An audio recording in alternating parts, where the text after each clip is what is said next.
final touches? Lovely. Here we go. Quiet please outside. Stand by. And action. Hi, my name is Michael Giorgio. I am the co-founder and chief marketing officer at Imagine Innovation. My name is Pete Peranzo, and I'm the CEO of Imagine Innovation, and this is our story.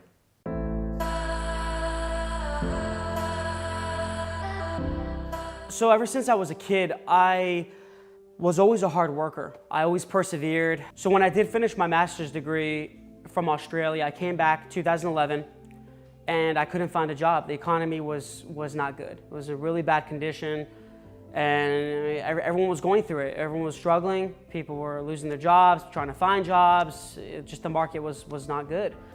Yeah, so actually I went through a lot of struggles with my career as well. I started, as soon as I graduated from college, it was when the tech bubble burst. So I was out of work for 10 months, unemployed. Finally got a job, minimum wage, writing Delphi code, and worked my way through some different companies, and eventually I ended up at SAS, which is one of the top companies to work for in the country. It worked out well because my brother-in-law, Pete, called me one day, very randomly, and I was still obviously unemployed at this time, and he said, "Mike, do you want to start a company?"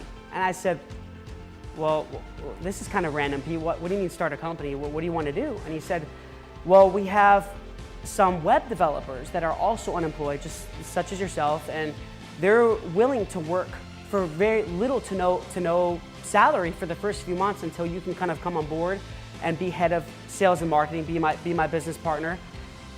I really had a dream about this name. And I thought, man, you know, a good slogan would be imagination turns to innovation. So I thought, Imagine Innovation, wow, and it just kind of clicked, and I felt it was right. I mean, one of the hardest decisions I've ever had to make was leaving SAS. It was just such a great job, great people, but I just wanted to do something bigger, and I wanted to build something. You know, I always thought I wanted to build like a piece of software or the next killer app, but as I started doing my own thing, I realized that I wanted to build a company.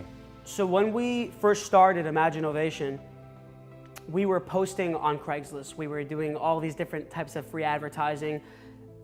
Our company started from nothing. We built this business from hard work, from dedication. We really didn't know much about entrepreneurship. None of us had experience in building a business beforehand. I remember this time when me and Pete went to go open up our first credit card, our company card. And the account manager that we met was actually a guy that me and Pete had known. We've known him for a while. He was kind of a mutual friend of ours. And he asked us kind of the goal of our company, how much we want to make. We told him. Whether it was realistic, unrealistic, I don't know, but that's what we believed in. And he laughed at us. Whatever happens, I don't care if there's 1,000 people laughing at us, it doesn't matter. We believe in what we're doing, we're going to work hard, and we're going to make it. And that's how you have to, that's the attitude that you have to have and portray when you are building something of value and you're trying to impact change. So after the first year, you crunch some numbers, you see how much revenue you generated, how many clients, and you have to really pay attention to your finances when you are building a business. And we actually did meet that goal that we had told that account manager at that bank. And you know what? It didn't shock me.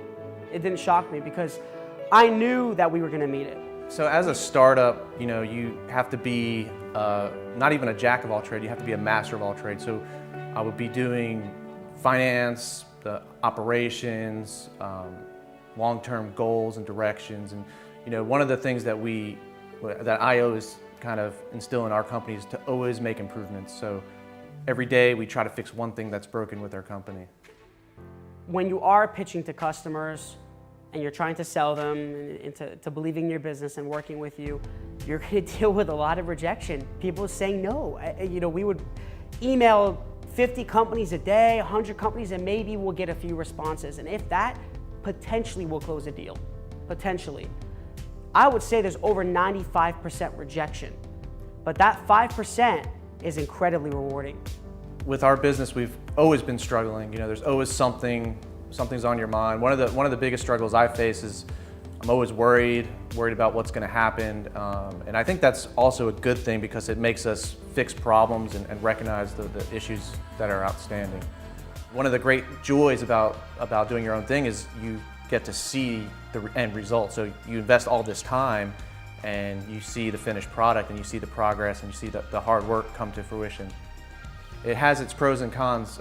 You know, think about work 24/7, but you also get to see the results, and that's you know where the hard work pays off. That's what's rewarding.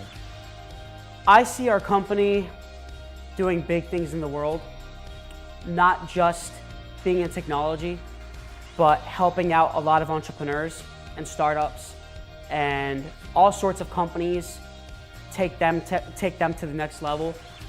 We want to be a sense of inspiration to them. Now that we're still small, we're not a large company, but I think we have a little bit of that encouragement, inspiration factor in our company just because of the people we have hired and what we do and the way we portray ourselves. We've hired an amazing team. I mean, I love my team.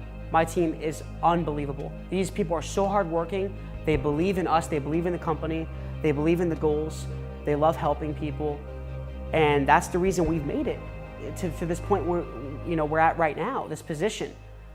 And as long as you have a good team and you're doing things for the right reasons, the right motives, you need to have the right motive. If you have the right motive for your business and your idea, nothing can stop you.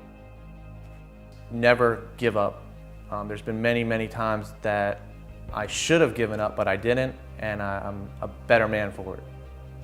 My advice to anyone starting a business or anything for that matter, organization, whatever it may be, you're starting something that you believe in and that you love,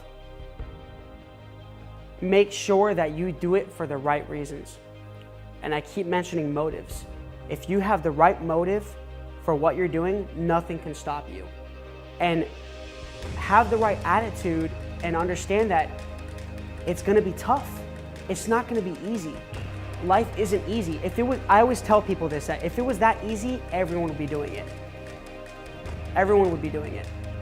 So set yourself with that expectation that it's going to be hard, but there's a light at the end of the tunnel, and enjoy the journey. You know, it's not always about the end game. Enjoy the process of it and have fun with it. As long as you have the right motive, you're there to work hard, you set yourself with the right expectations, you're willing to persevere through those walls, those barriers, those struggles, those obstacles, and know that it's gonna get a bit easier as you go, but there's always gonna be a new challenge. You're gonna have to face something. So set yourself with that expectation. And just love what you do. Be passionate, have fun. These are the things that are going to make you successful.